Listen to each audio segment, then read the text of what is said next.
Snow battered the quiet town of Ridgewood Falls as Ethan Cole pulled his coat tighter and kept his eyes on the road ahead.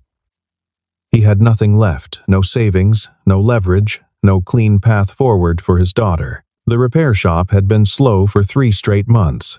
The medical bills were stacking up on the kitchen counter like kindling. He was one bad week away from having to make a choice he wasn't ready to make. Then, a convoy of black luxury SUVs cut through the storm like they owned the road. They didn't slow for the ice. They didn't slow for anything. The lead door swung open. A woman stepped out in a charcoal coat, heels sinking slightly into the snow, like she hadn't even noticed the cold. Her eyes found Ethan's immediately. Sharp, controlled, already calculating. "Marry me," she said. Calm as a board meeting. Just on paper. To save my daughter. It sounded insane. Temporary, contained. But Ethan didn't yet know the one thing that would have stopped him from saying yes.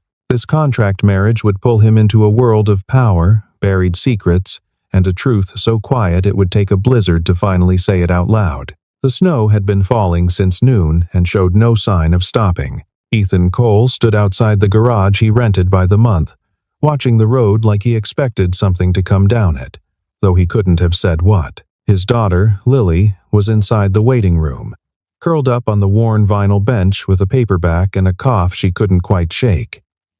8 years old and already used to waiting for him to finish things. The garage sign, Cole & Son, though there was no son, just a name he'd inherited from the man who taught him the trade swayed in the wind. Ridgewood Falls was the kind of town that went quiet early in winter. By 4 in the afternoon, the main street looked abandoned, and the surrounding hills vanished into white. He'd been trying to work out the numbers again.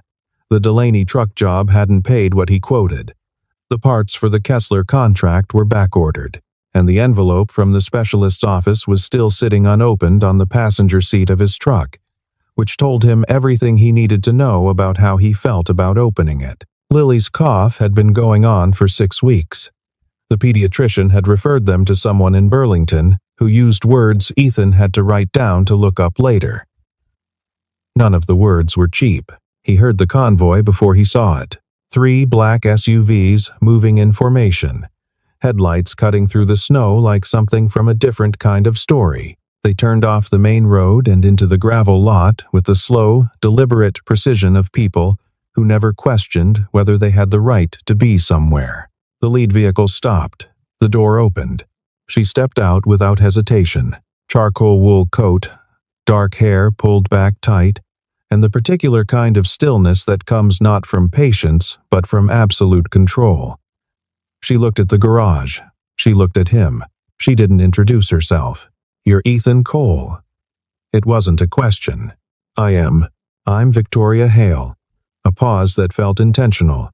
"I need to speak with you about a proposal." He'd heard of Hale Group the way everyone in a 3-state radius had heard of Hale Group construction contracts, real estate holdings, a logistics arm that seemed to touch everything. Victoria Hale had taken the company over at 32 after her father's stroke and rebuilt it from the inside out. That was the version in the local business press. He didn't know the rest yet. She told him quickly, in the businesslike shorthand of someone unused to convincing people of things. She had a daughter, Sophie, 7 years old, who had been through a custody evaluation following the death of Sophie's father 2 years prior. There was a pending guardianship challenge from his family. The evaluator's report had flagged Sophie's social withdrawal and recommended a 2-parent family environment as a stabilizing factor. Victoria's legal team had determined that a documented marriage, even a temporary one, would significantly strengthen her position before the next review. "I'm looking for someone who can present credibly," she said. "Stable employment, good character, no complications. I'm a mechanic with a sick kid and a mortgage I'm behind on," Ethan said. "I know. I had you looked into before I drove out here." He looked at her. "You researched me. I research everything. No apology in it. I'm prepared to offer financial support sufficient to cover Lily's medical costs, back mortgage payments, and a monthly stipend for the duration of the arrangement. 18 months, possibly less if the legal matter resolves early. You would move into the Hale residence with Lily. We maintain the appearance of a family for legal and public purposes. No interference in each other's private lives. No obligations beyond presence and discretion. The snow fell between them. Ethan turned and looked through the window. Lily had set down her book and was watching the SUVs with wide, curious eyes. She pressed her palm against the glass. "I need to think," he said. "I'll need an answer by morning," Victoria said. Then she got back in the car. He stood in the lot a long time after the convoy left. The wind picked up. The sign creaked. "This isn't about love," he told himself. "It's survival." He went inside and sat next to his daughter, and she leaned against him without being asked. And he stared at the wall and tried to figure out when exactly his life had arrived at this particular crossroads. The ceremony took 11 minutes. A justice of the peace named Harold Finch performed it in a municipal office that smelled of carpet cleaner and old paper. There were no flowers. There was no music. Victoria wore the same charcoal coat she'd worn at the garage. Ethan wore a clean button-down he'd pressed that morning for the first time in 2 years. They signed the paperwork. Harold shook their hands. Outside, a paralegal was already waiting with a folder of additional documents, the contract, which was longer and more detailed than the marriage certificate, and covered everything from household conduct to media protocols to the conditions under which either party could terminate the arrangement. Ethan read every page. Victoria watched him read with the expressionless patience of someone waiting for a printer. The key clauses were simple enough. No emotional entanglement. No discussion of the arrangement's nature outside the household. All major decisions affecting either child required mutual consent. Either party could exit with 30 days' notice after the 12-month mark. Financial obligations would be met monthly. On the first, via a trust set up through Victoria's attorney. He signed. She signed. The paralegal collected the copies and left. "My assistant will send the moving timeline," Victoria said. "The house staff will prepare rooms for you and Lily." "Staff," he said. "There are 4. You'll adjust." The Hale residence was on the eastern edge of Ridgewood Falls, set back from the road behind a long paved drive and mature trees. Ethan had driven past it before, without thinking much about who lived there.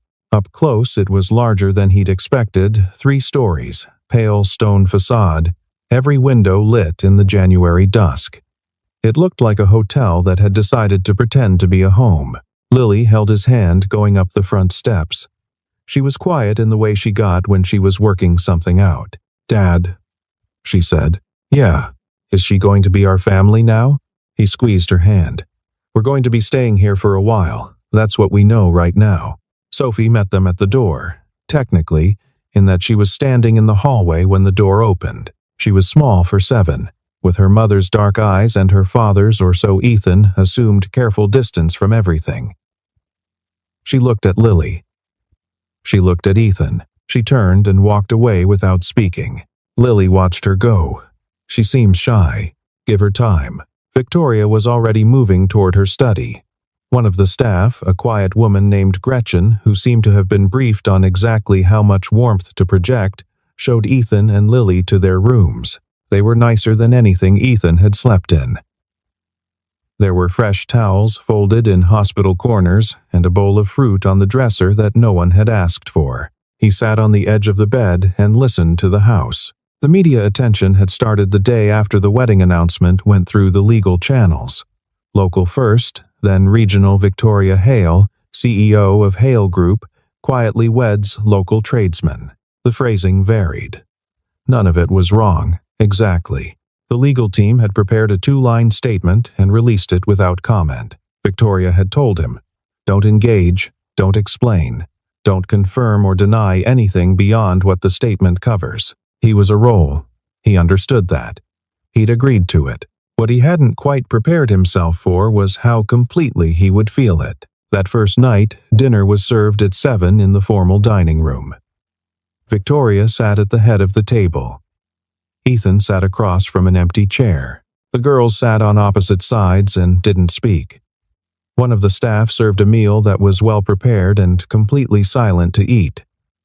Victoria read something on her phone between bites. Sophie arranged her food methodically. Lily looked at Ethan twice with an expression he recognized as help. After dinner, Victoria excused herself immediately. Sophie disappeared upstairs. Lily helped Ethan carry the plates to the kitchen because she'd been raised to, and Gretchen looked quietly startled by this. "Dad," Lily had asked, "is she really our family now?" He washed the dishes himself because he didn't know what else to do with his hands. The first week had the texture of a language barrier. Ethan kept reaching for things that weren't there.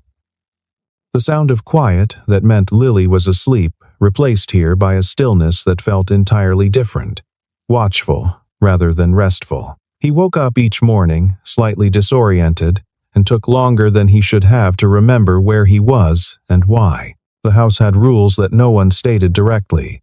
Breakfast was between 6:30 and 8. Staff handled cleaning. You did not move cleaning supplies. The back garden gate had a combination lock, and the code was written on a card in the kitchen drawer, but it felt somehow like the kind of thing you were supposed to already know. Meetings happened in Victoria's study with the door closed, and when the door was closed, you did not knock. Sophie remained sealed. She moved through the house like a small planet with its own gravity present, orbiting, never quite making contact. She ate her meals. She completed her homework at the dining table with a precision that seemed less like diligence and more like avoidance. She did not speak to Lily beyond the functional minimum. She did not speak to Ethan at all.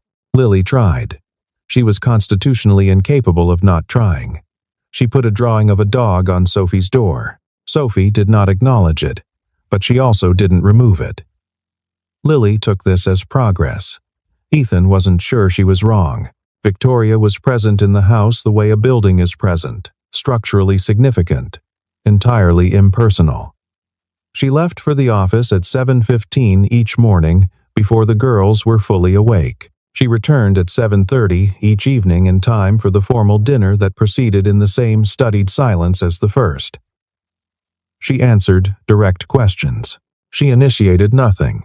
Ethan had been in situations before where the air itself felt stretched thin the weeks after his wife Carolyn died. The months of probate and adjustment and learning how to be a singular parent, and this had a similar quality, except there was no grief here, just absence where warmth should have been.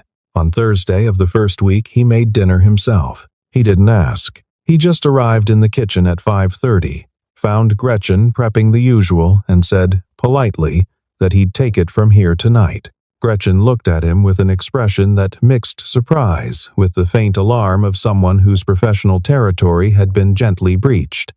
But she stepped back. He made what he knew how to make: chicken braised in cider, mashed potatoes with too much butter, green beans with garlic.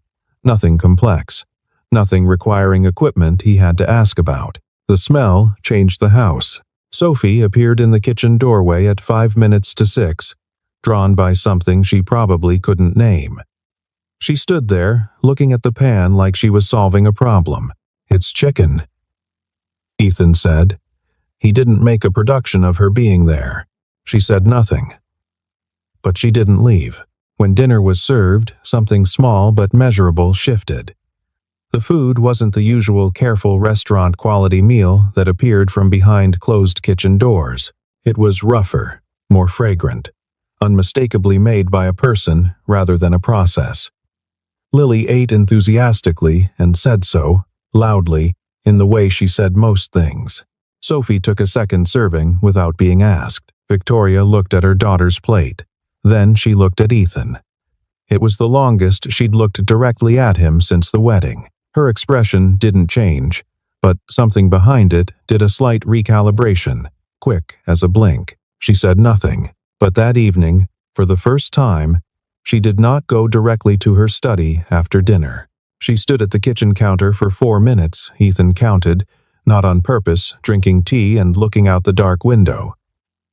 Then she left. He cleaned up. Lily brushed her teeth. Sophie went upstairs.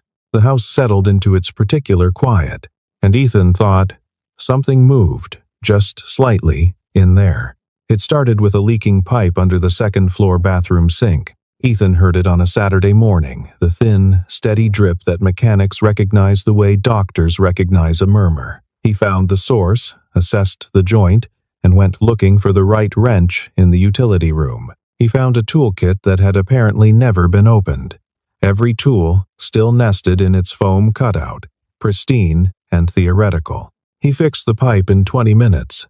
He didn't tell anyone, but Gretchen mentioned it to Victoria later that day because of course she did. And that evening, Victoria paused in the hallway and said, "Without ceremony, you fixed the bathroom sink. The compression fitting was loose. It'll hold now." She looked at him for a moment as though she'd expected a different kind of person to be standing there. "Thank you." He nodded. She walked on. That was the first crack. Not large, but structural. The second came on a Wednesday in late January when a storm knocked out the power at 9 in the evening. The house backup generator kicked in after 30 seconds but only powered the essential systems: the refrigerator, the security panel, a few outlets. The decorative lighting stayed dark. The heating dropped to its battery minimum. Ethan found candles in the kitchen pantry, lit several, and brought them to the living room. Then, because there was nothing else logical to do, and because Lily was already keyed up and Sophie had appeared silently in the doorway looking about 4 years younger than usual, he started a fire in the hearth. "You know how to do that?" Lily asked. "Every dad knows how to do that," he said, which was not technically true but landed correctly. Sophie moved into the room by increments, first the doorway, then the far edge of the carpet, then the low armchair closest to the fire. She sat with her knees drawn up and watched the flames without speaking. Ethan told a story. Not a particularly good one. Something about a fisherman and a stubborn fish and a misunderstanding about directions. But he told it the way his own father had told him stories, which was slowly, with pauses in the right places, and without the particular nervous energy of someone performing for an audience. He just talked. Lily laughed twice. Once where it was supposed to be funny, once where it wasn't. Sophie didn't laugh. But she didn't move, either. She stayed in the chair with her knees pulled up and her eyes on the fire. And at some point during the story, she stopped looking quite so braced for something to go wrong. When both girls were asleep on the couch, Lily sprawled and unself-conscious. Sophie curled with rigid precision, hands tucked under her chin. Ethan added one more log to the fire and sat back. Victoria was in the room. He didn't know when she'd come in. She was standing just inside the doorway with a cup of tea going cold in her hand, watching her daughter sleep with an expression Ethan had not seen on her before. Something unguarded and painful and entirely private. He said nothing. She said nothing. After a while, she crossed the room, took the armchair at the far end, and sat. She didn't speak. She watched Sophie breathe. The fire popped. The snow continued outside. Ethan looked at Victoria's face in the firelight and saw, just for a moment, the architecture of something underneath the control. A mother, exhausted and afraid, who had built an entire fortress to protect one small person and still wasn't sure it was enough. He looked away. It didn't feel like his thing to see, but he'd seen it. And something about that was harder to put down than he'd expected. February arrived quietly, and the household, almost without noticing, stopped being so careful. Lily discovered that Sophie owned 14 books about deep-sea creatures, and considered this the most interesting thing that had ever happened to her. Sophie discovered that Lily, when asked directly, had opinions about everything and wasn't intimidated by silence. They began doing homework at the same table. They began having arguments, real ones, with stakes, about topics like whether octopuses were smarter than dolphins. Lily: yes. Sophie: that depends on how you define smart. And these arguments were, in their own way, the healthiest sounds the house had produced since Ethan arrived. The science fair was announced in mid-February. Both girls were entered independently. Lily wanted to do something about soil erosion. Sophie wanted to do something about bioluminescence. Ethan spent a Saturday afternoon helping them construct 2 projects simultaneously at the kitchen table, which required a level of logistical flexibility that would have impressed a moderately experienced event planner. He cut the poster boards. He helped source the sand for Lily's demonstration tray. He tracked down 2 small LEDs for Sophie's deep water model, which she had drawn out in precise detail in a notebook she'd clearly been working on for weeks. Sophie handed him the notebook without looking at him. "The circuit needs to work without the wire showing," she said. "Okay." He studied the diagram. "That's doable. I'll need about an hour." She watched him work for the full hour, occasionally pointing out a measurement he'd gotten slightly wrong, which he appreciated more than he let on because she was right every time.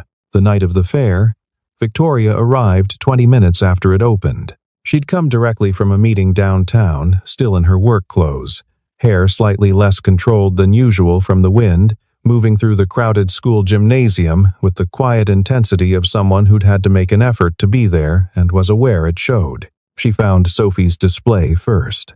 Sophie was standing next to it, explaining the principles of bioluminescence to a teacher who was nodding with genuine interest. The LED circuit worked. The deep water model glowed in the way Sophie had diagrammed it in that notebook. Victoria stopped a few feet away and listened without interrupting. When the teacher moved on, Sophie looked at her mother. Something passed between them that Ethan, standing across the room, couldn't quite read, but it lasted longer than their usual exchanges. Later, walking to the car, Sophie walked between them. Not performing it, just walking between them because that was where she was. Then, at the car door, she looked up at Ethan and said, "Thanks, Dad."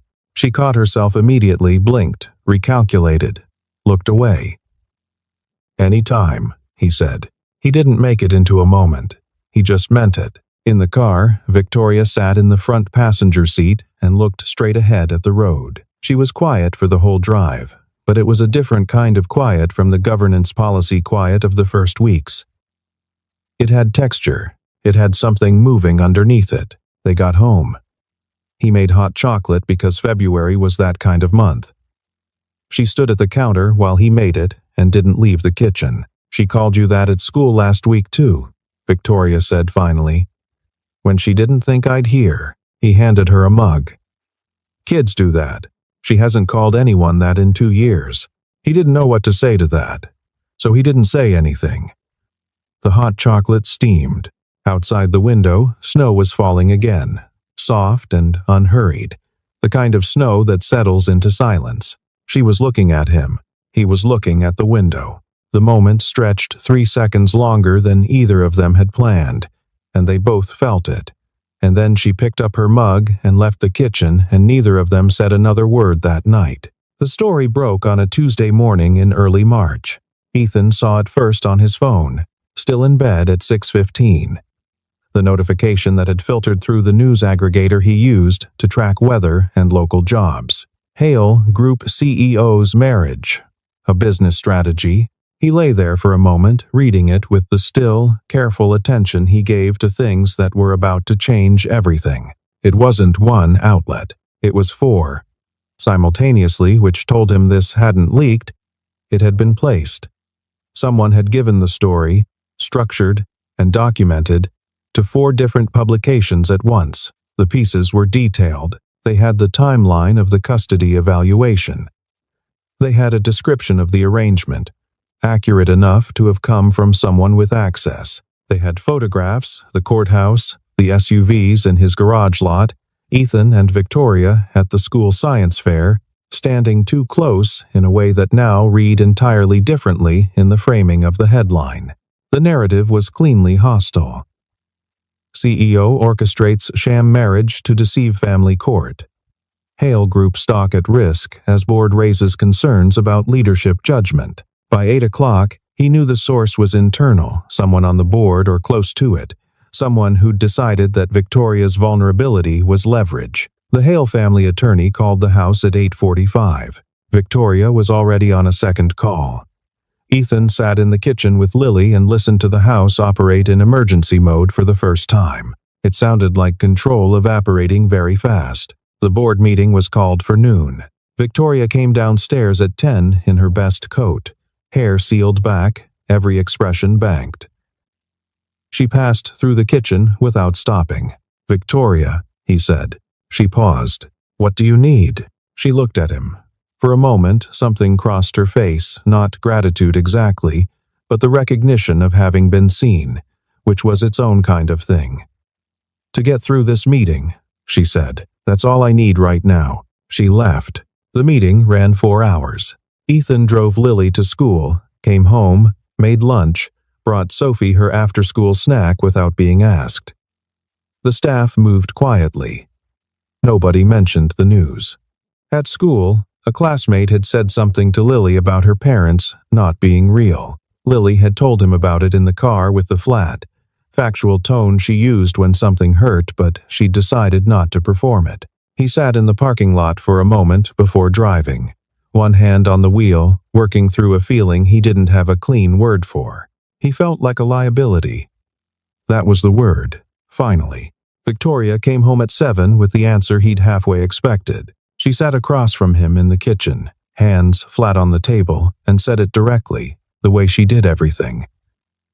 "The board is requiring me to publicly address the arrangement. My legal team believes the custody case will hold the evaluator's recommendation isn't automatically nullified, but the public narrative has to change." A pause. "The cleanest path forward for the company is to dissolve the arrangement formally and issue a corrective statement." He waited. "I think we should end this," she said. The words were even, measured, calibrated for minimal damage. He looked at her face and found nothing that disagreed with the words. Either she was very good at this, or there was nothing to find. "Okay," he said. He didn't make it a scene. He went upstairs and started packing. He was back in the rental house by 9 that evening. The rental house was smaller than he remembered, or possibly it was the same and the Hale residents had recalibrated his sense of space without his noticing. The kitchen light buzzed slightly. The second step on the stairs still creaked. Everything was exactly as he'd left it, except now it felt like a set built to describe a particular kind of loneliness. Lily didn't cry. She was 8 years old and had been through the particular crucible of losing her mother. So she understood something about rooms that are suddenly empty that most children her age didn't. She unpacked her bag methodically, put her books on the shelf, and came to sit next to him on the couch without being asked. "We'll be okay," she said. "Yeah," he said. "I'm going to miss Sophie." "I know." She leaned against him. Outside, the snow had come back, heavier now. March in Vermont had a particular cruelty to it. You'd almost convinced yourself of spring, and then winter reasserted itself with a kind of institutional patience. At the Hale residence, which he could only piece together later from what Sophie eventually told Lily and what Lily told him, things were quieter in a different way. Sophie ate half her dinner and left the rest. She didn't speak at the table. She went to bed before 8, which was 40 minutes early, and lay in the dark until her mother came to check on her at 9:30. She didn't say anything when Victoria came in. She just looked at the ceiling. Victoria sat on the edge of her bed for a while. Neither of them spoke. That was the image Ethan would come to have of those first 3 days of separation. 2 parallel silences. One house against another, each of them sitting in the particular quiet of a choice that hadn't quite stopped hurting yet. He tried to work. He opened the garage on Thursday, took in a sedan with a transmission problem, and spent 3 hours on it without thinking about anything except the transmission, which was the best he could do. On Friday, he found one of Sophie's library books in Lily's bag. She'd borrowed it and forgotten to return it, or hadn't wanted to. It was about bioluminescence. He held it for a moment, then set it on the counter. On Friday evening, sitting in the kitchen with the unread specialist envelope now finally open in front of him, he acknowledged something he'd been storing in the back of his mind with the particular efficiency of someone who'd learned not to feel too many things at once. He missed the house, not the size of it, not the staff or the prepared meals or the expensive quiet. He missed the kitchen at 6 in the morning when the light came in sideways across the tile and everything was still. He missed Sophie at the corner of his peripheral vision, drawing in her notebook, not asking for anything, just existing in proximity. He missed the way Victoria held her coffee mug with both hands when she was thinking, standing at the window looking at the garden like she was trying to solve it. He hadn't agreed to feel any of this. He'd been very clear with himself at the beginning about what this was. He closed the envelope. He put the specialist's recommendations in the folder where he kept important papers. Then he sat in the quiet and let himself feel it, because he was out of reasons not to. Victoria read the evaluator's supplemental report on a Saturday morning in the 4th week after Ethan left. She'd read it 3 times before. But this time she read it differently, not for the legal language, not for the strategic implications, but for what it actually said. The evaluator had noted, among other things, that during the observation period, Sophie had exhibited significantly increased social engagement, reduced signs of hypervigilance in domestic settings, and had demonstrated the evaluator's word, spontaneous affection toward both her mother and her new household members. Spontaneous. Victoria held on that word. Sophie had called Ethan Dad at the science fair. Not for the evaluator, not for the camera of some legal performance, because it had come out of her before she could stop it. That was the thing about Sophie. She had her mother's instinct for control, the same fine-tuned mechanism for managing what she let people see. For Sophie to call someone Dad without calculating it first meant it had arrived somewhere below the mechanism. Below the defense, Victoria set the report down. She went to the kitchen and stood at the window with her coffee, and she let herself do something she almost never did. She thought about what she actually wanted, not what was best for the company, not what the board would support, or what the legal strategy required, or what the media narrative could absorb. What she, Victoria Hale, wanted for the life she was actually living. She wanted Lily doing homework at the kitchen table with Sophie. She wanted the kitchen smelling like someone had made dinner in it. She wanted Ethan Cole in the hallway when she came home, not because he'd been hired to be there, but because he'd stayed. This admission sat in her chest with the specific weight of things you've been avoiding for good reasons and then finally can't anymore. She called her attorney. "If I contested the board's position," she said, and reframed the narrative publicly, not as a sham marriage, but as a genuine relationship that started in unconventional circumstances. What are we looking at? A pause. Significant exposure. And the board won't like it. What about the custody case? A genuine, intact family unit is still the strongest position. If you could demonstrate, I'm working on it, she said, and ended the call. Ethan, for his part, was 45 minutes away at his kitchen table, being very carefully told by Lily that she thought he was sad. "I'm fine, Lil. You're doing the thing where you clean when you're sad," she said. "You cleaned the stovetop twice." He looked at the stovetop. He had, in fact, cleaned it twice. He sat down. "We were happy there," Lily said, in the voice of someone establishing a fact rather than an argument. "Weren't we?" He looked at his daughter, 8 years old, paperback on the table. Cough almost gone now because the specialist had figured out what they were dealing with and it was manageable. It had always been manageable, and he thought about what the truth actually was. "Yeah," he said. "We were." She nodded, satisfied, and went back to her book. That was when his phone rang. Not Victoria. Sophie's school, unscheduled call, tone carefully neutral. "Can you come in?" He arrived to find that Sophie hadn't been at school since lunch.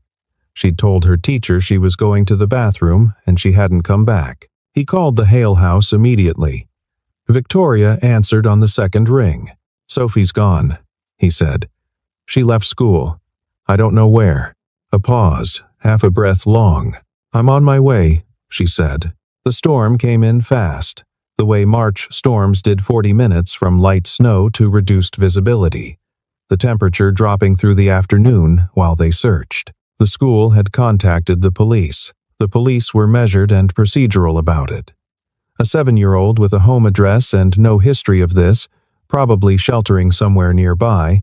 These situations typically resolved quickly. They were right in the statistical sense. None of that made the searching easier. Ethan worked the streets between the school and the Hale house on foot, which was where he thought she'd go. He knew how Sophie moved through the world, deliberate, purposeful, always toward something rather than away from it, even when the thing she was moving toward was her own idea of safety. He found her in 40 minutes. She was in the woodshed at the back of the Hale property, sitting on a stack of split logs with her knees drawn up and her coat pulled tight, holding a library book she'd borrowed from Lily against her chest like a very small shield. The shed was out of the wind but barely above freezing. She'd been there for at least an hour. He crouched down in front of her.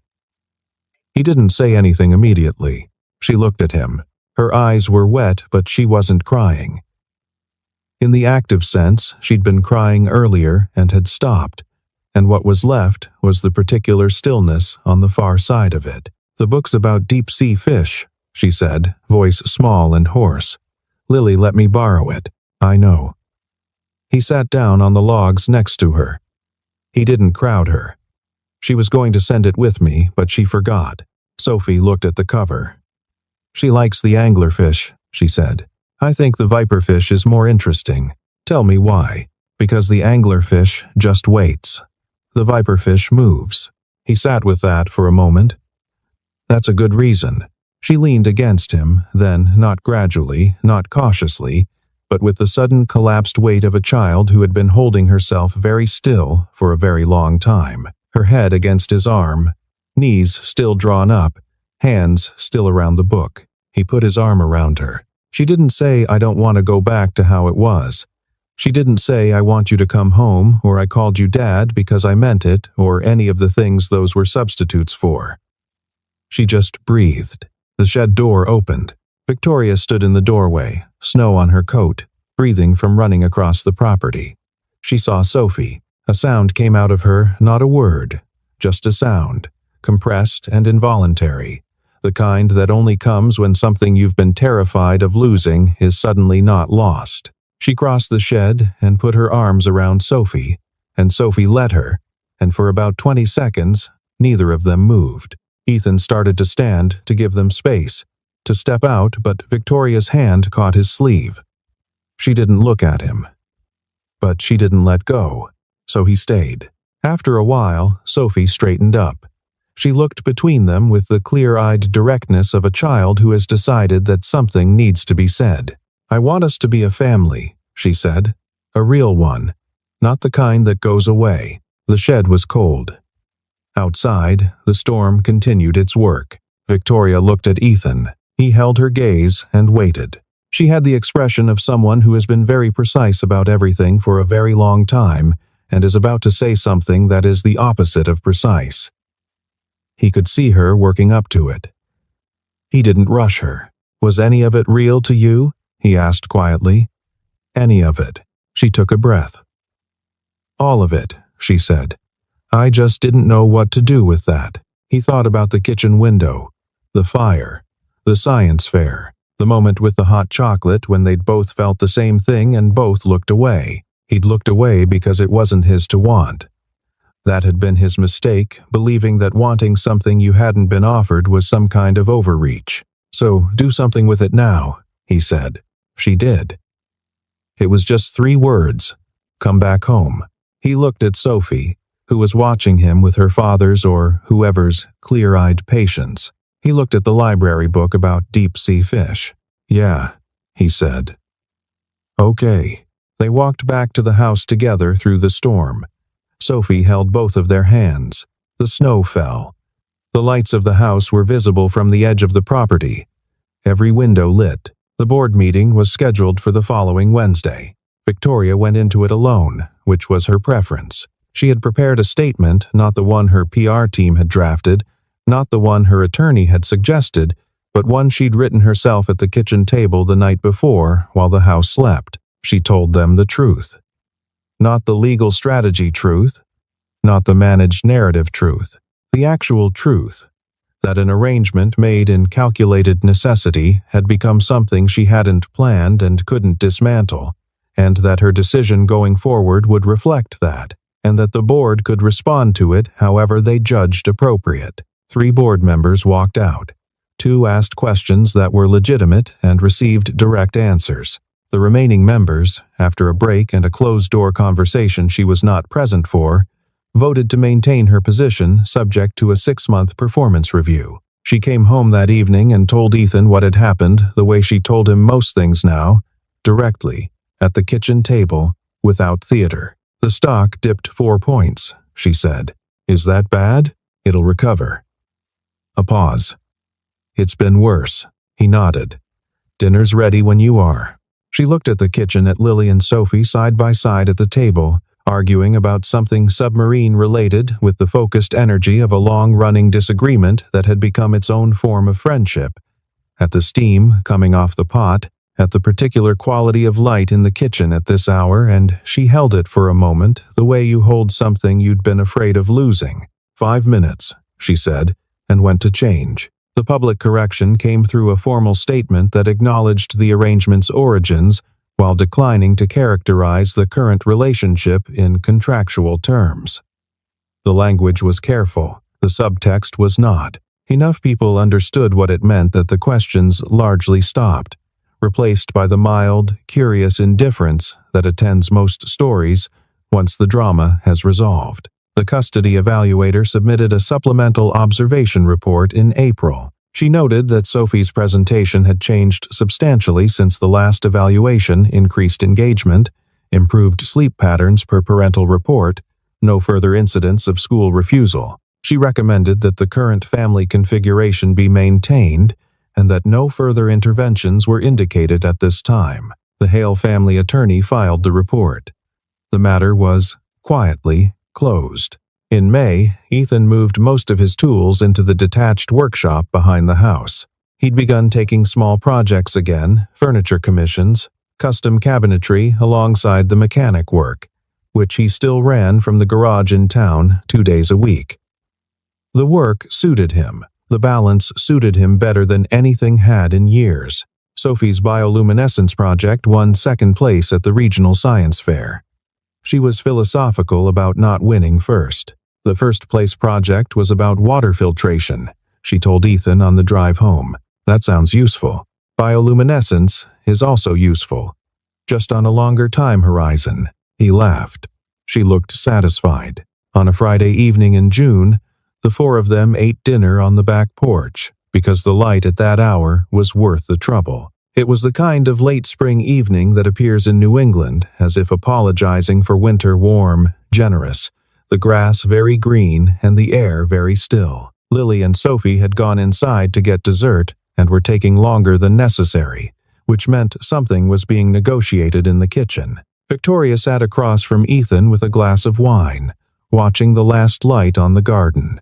"I keep thinking about that first dinner," she said. The formal dining room.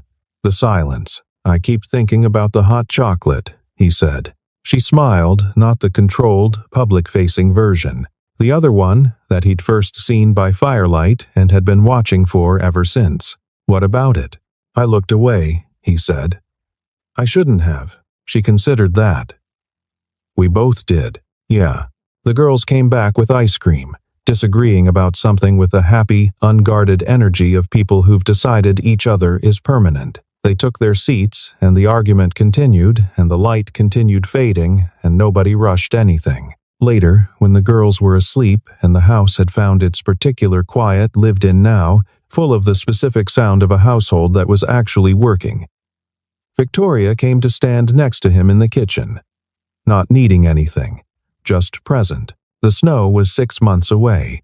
It would come back, because it always did. But that evening, the garden was dark and warm, and the window was open, and the house held all of them, and nobody was leaving. Outside, the last of the light disappeared over the hills. Inside, a family settled into the quiet it had built for itself, one small choice at a time. Some families aren't born. They are chosen in the coldest winters.